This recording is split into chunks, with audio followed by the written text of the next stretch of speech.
Well, here we go, everyone, and here is the B-57G M, as used by the Malagasy whatifians between 1975 and 1995, along with the Hustlers. These are in the single integrated operating scheme, which is a combination of three greens, a dark green, a kind of a lighter green, and then Valley-Ho hemp. These are all Valley-Ho colours, over white. Unusual for this aircraft, but that was the scheme that the Malagasys put them in. Now, they got the B-57s, they had a lot of those in service. They got the G models as part of their involvement in Vietnam, and they took the G model to the next level. Now, the kit is the Italeri kit, which does have raised panel lines. The main changes the whatifians made was higher power engines, and they removed the guns and installed electronic countermeasures, electronic warfare equipment, where the guns were, retained the foam-filled fuel bladders, an extended range and higher power of the G model, retained the terrain-following radar, and the low-light infrared camera and laser designation system, which at the time was very bulky. Now, that was why the B-57 was originally chosen for the G update, was because they had them in supply, and also because it could carry the equipment, which was bulky. So this is essentially the forerunner of precision strike aircraft like the F-15E. Really, they trace their roots back to the B-57G, and the sensors at the front are tucked away in this housing underneath there.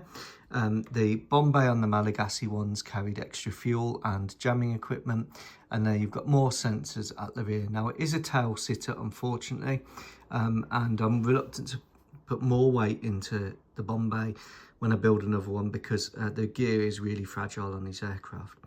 The role of these aircraft for the whatifians was suppression of enemy air defence. Now, the original B-57G was a very successful night interdiction aircraft, and that's why they have the black underside. The Malagasys used these as suppression of enemy air defence aircraft. So you've got the countermeasures here, you've got countermeasures at the rear, and the idea is that that could pave the way for the Hustler strikes, whether they're conventional or the nuclear strikes. And to enable them to do that better, we've got the AGM-78 standard arm. That's the one with the red tip. That's an anti-radiation missile. And then we've got two AGM-12L, L for laser, because they've taken the laser seeker off the laser guided bombs, stuck it on the missile there, giving an 11-mile standoff range missile, which you don't have to guide yourself, flying in a straight line. Much better way of doing it, and very similar to the French AS-30L, which was a superb weapon. A good warhead, and that gives you the ability to shut down the radars and strike the SAM sites remaining outside their envelope at the time. So a real advantage there.